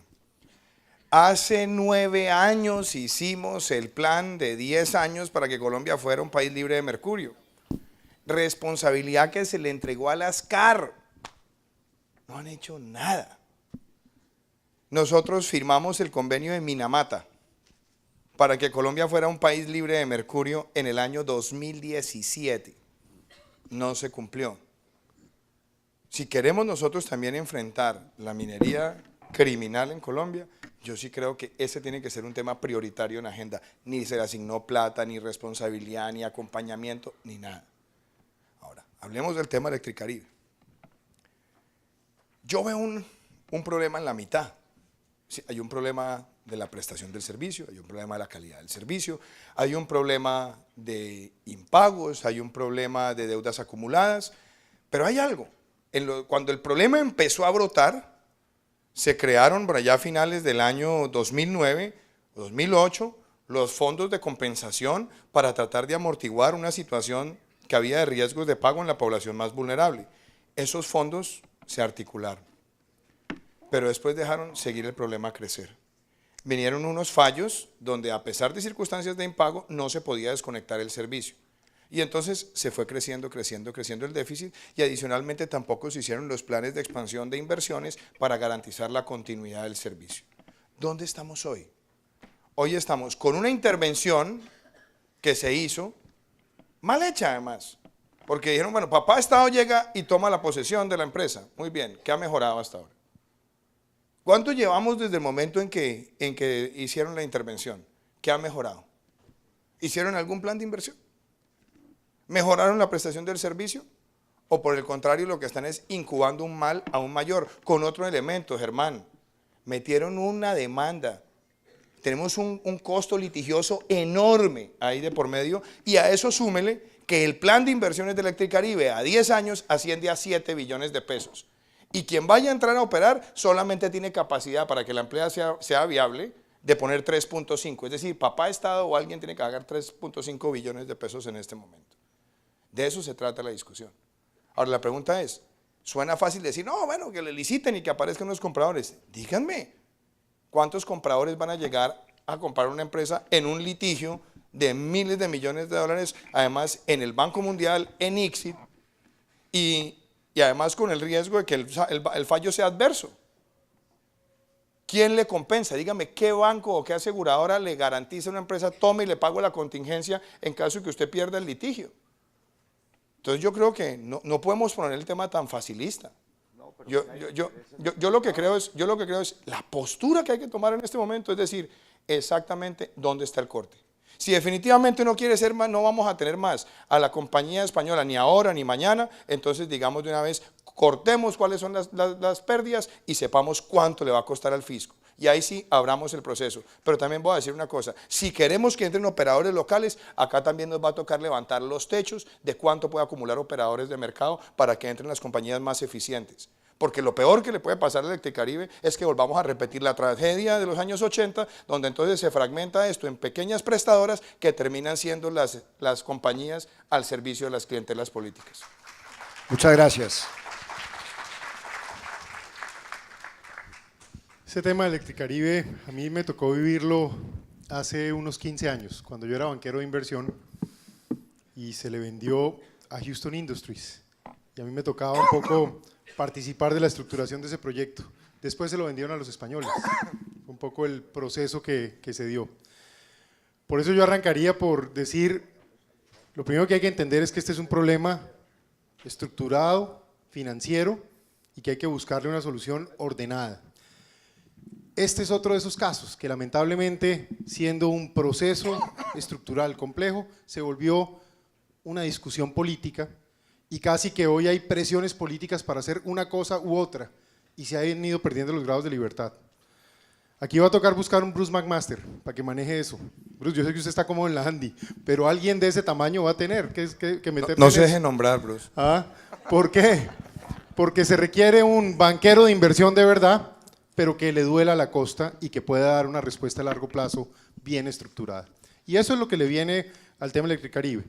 Ya se ha dicho mucho y no voy a elaborar demasiado, quiero hacer algunos planteamientos. Lo primero, desgraciadamente al gobierno le va a tocar capitalizar la estructura que hay. Seguramente esto va a terminar en liquidar lo que hay, crear una nueva operación y esa operación seguramente ya sin los pasivos y sin la demanda, pero para que eso opere, el Estado va a tener que capitalizar una parte importante. Eso es una verdad que hay que visualizar.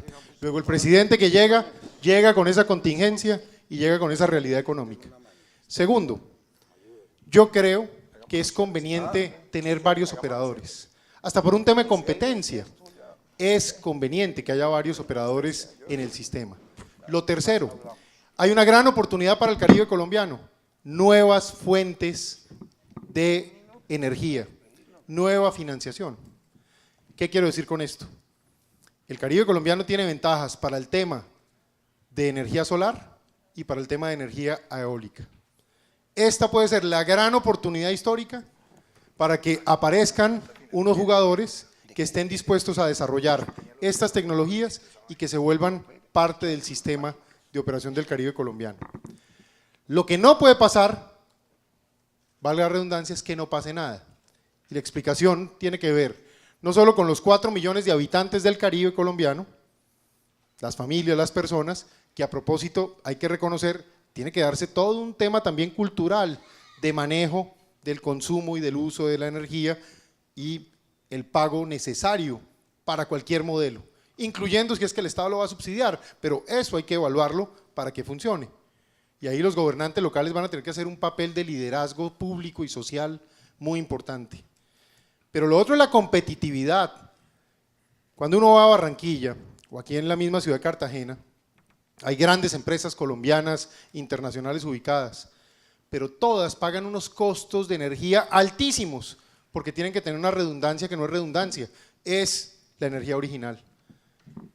Prácticamente todas las compañías tienen que tener sus propias plantas para operar. Eso es una normalidad, y es una normalidad que tiene unos costos bastante grandes. Entonces fíjense que ese es otro elemento en esta discusión, que es la competitividad de la región, que no es otra que la competitividad de Colombia misma, ni más ni menos. Lo que no puede pasar más, cierro con esto, es esta maldita corrupción. Maldita corrupción donde la clase política no es un agente externo, es el centro del debate. Y esto es incómodo decirlo a veces no es políticamente correcto plantearlo, pero esto hay que hablarlo con esta claridad, porque si no los temas no van a superarse. Esta maldición de la corrupción local es muy grave para el país. Yo como presidente voy a enfrentar la corrupción con absoluta independencia y con la claridad y la determinación que tuve que enfrentar a las estructuras terroristas de FARC, ELN, bandas criminales. Hay que hacer lo que esté a nuestro alcance para destruir esos focos de corrupción, disuadir a otros y de esa manera avanzar. Muchas gracias. Muchas gracias. Ya se nos acaba el tiempo, entonces que cada cual, si quiere, digan unas palabras. Se quedan temas enmochilados, no. la generación de energía entre ellos. Entonces, un par de minutos. Qué bueno que se haya podido promover este encuentro. Prácticamente coincidimos en muchos puntos de vista. Yo he venido estudiando de tiempo atrás, lancé un documento, muchas de las agremiaciones, les consulté. Lo hice en la ciudad de Medellín, está a disposición de ustedes con todo el trabajo complementario de los anexos y de los aportes que recibí del sector. Llegamos a algunas conclusiones que yo creo que aquí se compartieron. Déficit fiscal, las posibilidades de nuevas inversiones, la estabilidad económica, en buena parte pasa por el futuro del sector. En el corto plazo así será. Dentro de los temas que nos habían sugerido a tratar, hablamos del autoabastecimiento, de la tributación, de los problemas, los cuellos de botella por los cuales atraviesa el sector. Hablamos también del sector minero, si es o si hay que privilegiar la diversificación. Ya llegamos a conclusiones que no son excluyentes, sino que hay que hacer lo uno y lo otro. Nos había usted sugerido inicialmente que abordáramos el tema de la enfermedad holandesa. Eso venía planteado. Yo quiero aquí simplemente decir que ese es un tema ya reevaluado. El efecto sobre la tasa de cambio puede mitigarse ahorrando en el exterior. Hay países como Chile que lo hizo con el Fondo de Estabilización en materia del cobre, lo hizo también Noruega, de manera que ese es un tema ya que yo creo tiene solución. Nosotros aquí en los años 90 hicimos un tímido esfuerzo con el FAEP, recordarán ustedes, un tímido, pero ya tenemos alguna experiencia en esa materia. También abordamos el tema de alternativas versus convencionales. Oiga, me sorprende escuchar a algunos candidatos que plantean que hay que cambiar toda la matriz energética. A eso le dediqué yo varias horas de estudio. Lo posible frente a la matriz energética, lo que yo encuentro razonable, que no se convierta en una ilusión, es que en los próximos 4 años avancemos en un 10%, es una meta perfectamente cumplible. con energía solar, con energía eólica. Eso es lo razonable, digamos, para dejar mi punto de vista sobre ese tema y distanciarme, por supuesto, del doctor Petro, que dice que es posible cambiar la matriz energética en un 90% en el próximo cuatrenio. Cada casita con su panel solar, ¿no lo han escuchado? No, por eso no vino hoy. Bueno, el aprovechamiento óptimo, las alternativas. Me parece importante definir la urgencia de reglamentar pronto la ley 1715 del año 14. Tenemos enormes posibilidades de energía alternativa en el Cesar, en La Guajira. El estimativo es que podría generarse inicialmente en los próximos años cerca de 2.000 megavatios. Naturalmente todo esto tiene que tener un sistema de respaldo en la canasta energética, que no es otro que el gas. Hablamos de las tecnologías no convencionales, de las consultas, de la ley de regalías, de los OCATs, de la ilegalidad. Y lo único que nos faltó fue hablar del cambio climático, sobre lo cual yo quisiera decirles que ahí sí, pues Colombia es de los países más expuestos al cambio climático. Nuestro papel en el liderazgo internacional en este tema debe cobrar mayor relevancia. Por supuesto hay que cumplir los compromisos que ya hemos adquirido internacionalmente. Y yo concuerdo en que sí es posible promover energías más limpias, sobre todo en los temas de transporte público, en los temas de industria, en eso hay que avanzar. Y finalmente, terminar agradeciéndoles a todos ustedes esta invitación, a ustedes Roberto, a la Andy y Bruce. Yo creo que hoy han salido conclusiones relativamente razonables sobre las principales preocupaciones del sector. No fue muy jugoso porque faltó la contraparte, ¿no les parece?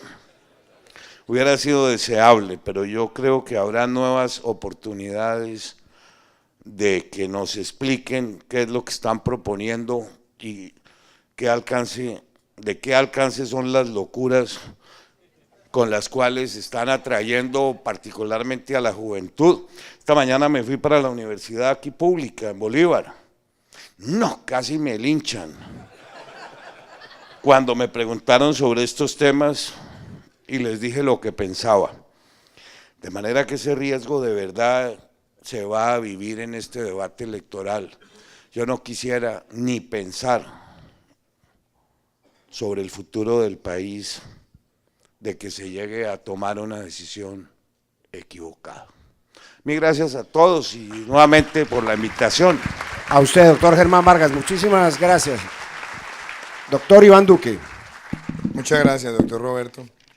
Sí, la verdad yo también tengo la misma sensación que hubiera sido muy bueno tener al modelo populista acá para enfrentarlo como lo hemos hecho en tantas ocasiones con argumentos. Porque hoy se los dije, soluciones no agresiones. Es muy fácil agredir y muy difícil presentarle soluciones al país, pero se le ha dicho siempre lo que consideramos oportuno para el país. Ahora, aquí hay una gran reflexión. En los últimos años, muchos de los problemas que hemos detectado, hablado y reflexionado se han incubado. Y por eso aquí también se trata de ser una alternativa frente a lo que hemos vivido en los últimos 7 años. Y quiero ser claro en una cosa, la invitación para que el país piense en grande, para que el país piense con fortaleza hacia el futuro, superar esos debates de izquierda y derecha y los extremismos y los abismos y poner al país a pensar en el futuro. Y por eso hay que hablar con sensatez y con claridad sobre las cosas que debemos hacer como país. A mí me parece fundamental, y en esto quiero decirlo de manera general, Colombia tiene que retomar el discurso de legalidad. Y la legalidad es la lucha contra cualquier forma de criminalidad. Y la legalidad es que nosotros no seamos ni aguas tibias ni tengamos tampoco doble moral. Porque lo peor que se le ha hecho a este país en los últimos años es que nosotros veamos el desfile de criminales de lesa humanidad aspirando a la presidencia y al Congreso sin haber reparado a las víctimas, sin haber dicho toda la verdad y, muy importante, sin pagar penas. Haber dejado al país llegar a ese punto, a mí me parece grave. Y por eso tengo el firme compromiso, y lo he dicho, ni trizas ni risas. No se trata de hacer trizas los procesos de desmovilización, desarme y reinserción de la base, pero vamos a llegar a la presidencia a modificar todo aquello que atente contra el Estado de Derecho y constituya impunidad. Ese tiene que ser un desafío del próximo gobierno.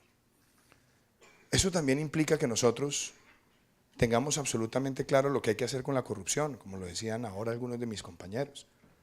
A los corruptos tenemos es que denunciarlos y además extinguirles rápidamente hasta el último peso de su patrimonio, que paguen la condena hasta el último día de sus penas, en cárceles con barrotes, sin reducción de penas ni casa por cárcel.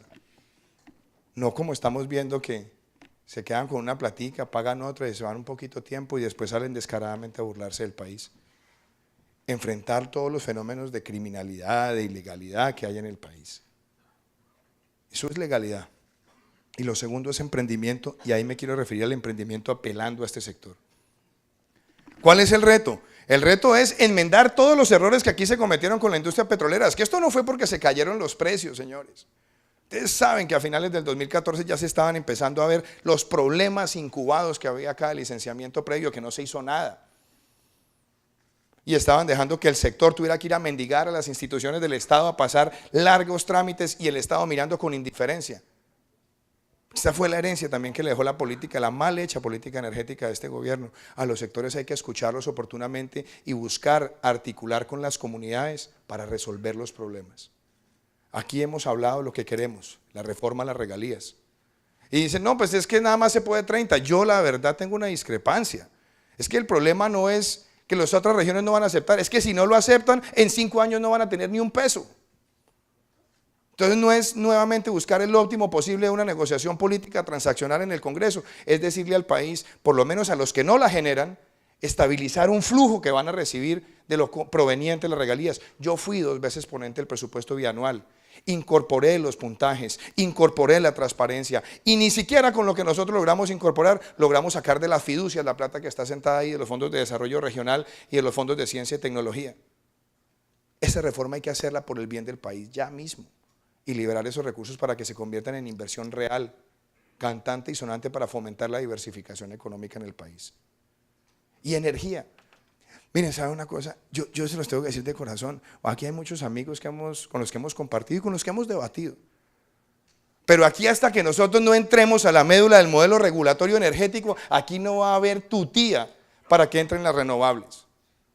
Porque si queremos que entren las renovables a competir, yo sí digo, lo primero que hay que hacer es una reforma al sistema del cargo por confiabilidad para que se reconozca la remuneración de cada tipo de energía y que el sector no tenga que estar esperando hasta medianoche a que la CREX haga una resolución donde no le dan tiempo para discutir y terminen haciendo una regulación altamente direccionada y lo que es aún peor, casi que dictatorial, que afecta las relaciones económicas de los que tienen que estar en el mercado de generación y los prestadores del servicio.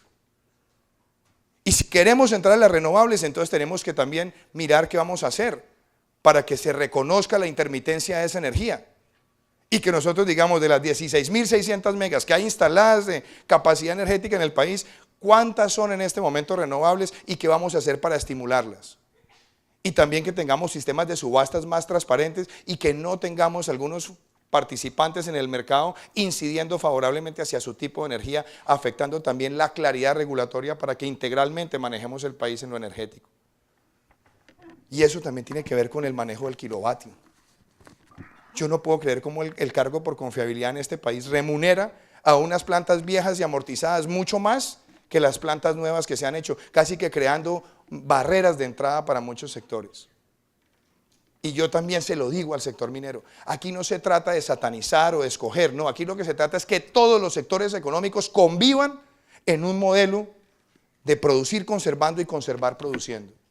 Y que sí, que soñemos con la diversificación de nuestra economía y que sí le apostemos a la ciencia y la tecnología, pero no sigamos también repitiendo el error de estos 7 años donde Colciencias terminó convertida simplemente en un hogar de los funcionarios chispita mariposa que nombraban y los cambiaban cada media hora después de que destellaban muy poquito. Este es el modelo. que es fallido. Nosotros queremos un modelo nuevo y una nueva generación que gobierne a Colombia pensando en el futuro. Legalidad y emprendimiento nos tienen que conducir a una verdadera política de equidad. Pero no repitamos el error. Esta es la oportunidad de un verdadero cambio. Muchas gracias. Muchas gracias.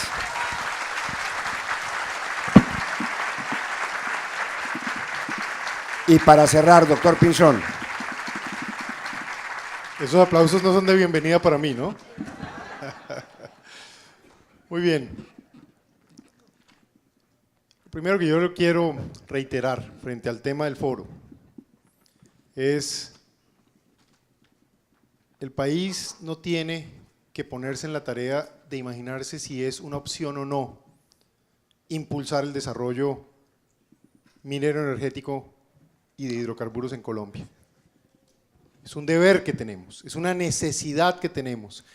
Es un deber con los pobres de Colombia, es un deber con las clases media, es un deber con las oportunidades de desarrollo de Colombia, es un deber con la infraestructura, es un deber con la educación, es un deber con la salud y es un deber con un cambio de modelo energético que nos lleve hacia un país que sea capaz de montarse en las tecnologías de la energía limpia y de una u otra manera irnos moviendo hacia los nuevos paradigmas del desarrollo. Pero sin este sector no vamos a llegar allá. Ustedes van a ser mis socios en el tiempo que yo sea presidente de la República. Vamos a ser socios, socios para crear el desarrollo, socios para llevar a Colombia hacia el siguiente nivel, hacia la siguiente etapa, hacia el futuro. Eso es fundamental. Y ustedes tienen que jugar un papel. El país no puede seguir mirando al sector privado simplemente como un sector que genera riqueza, tiene unos empleados, pero nada tiene que ver con el desarrollo y la riqueza del país y el futuro de los colombianos. Todo lo contrario, son parte esencial del futuro de los colombianos.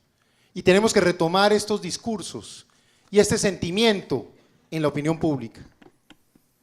Pero para eso, el sector privado también se tiene que comprometer con un enorme compromiso social y de desarrollo de las comunidades en donde hace presencia.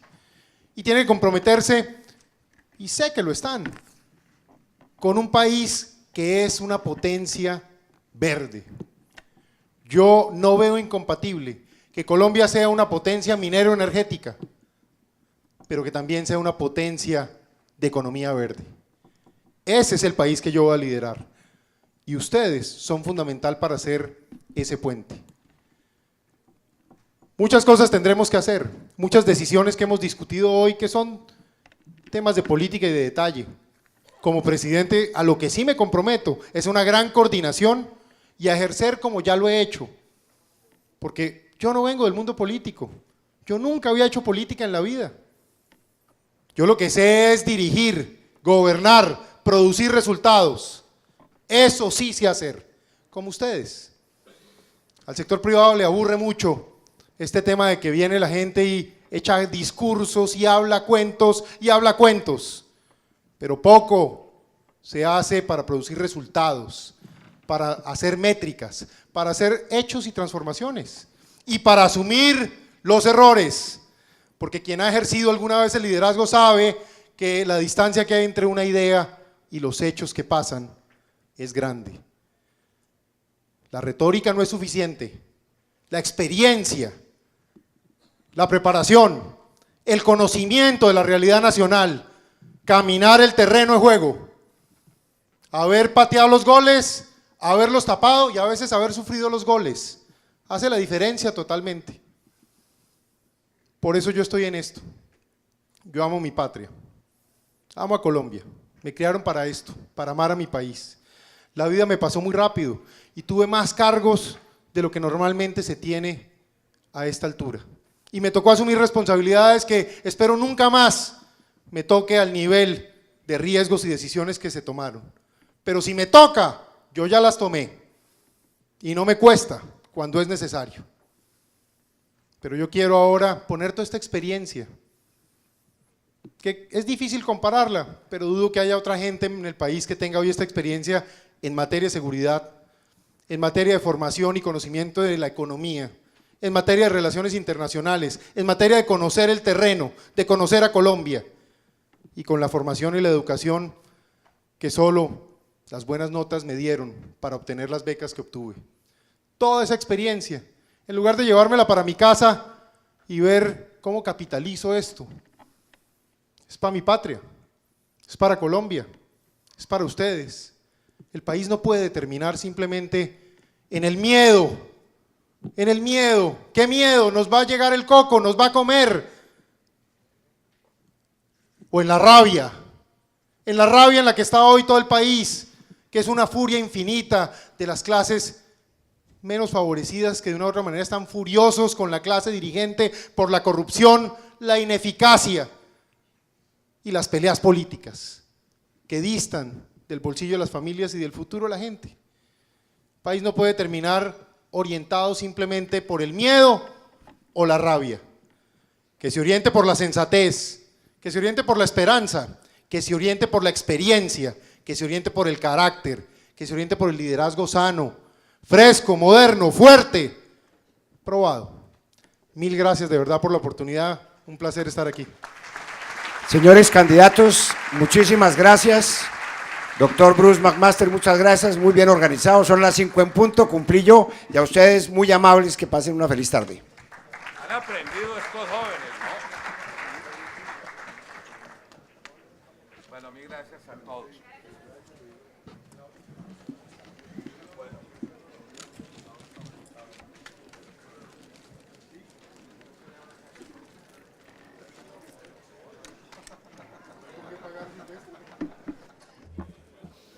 Muchísimas gracias a nuestros precandidatos presidenciales y por supuesto al doctor Pombo por moderar este panel, por aceptar nuestra invitación y estar aquí en este primer día.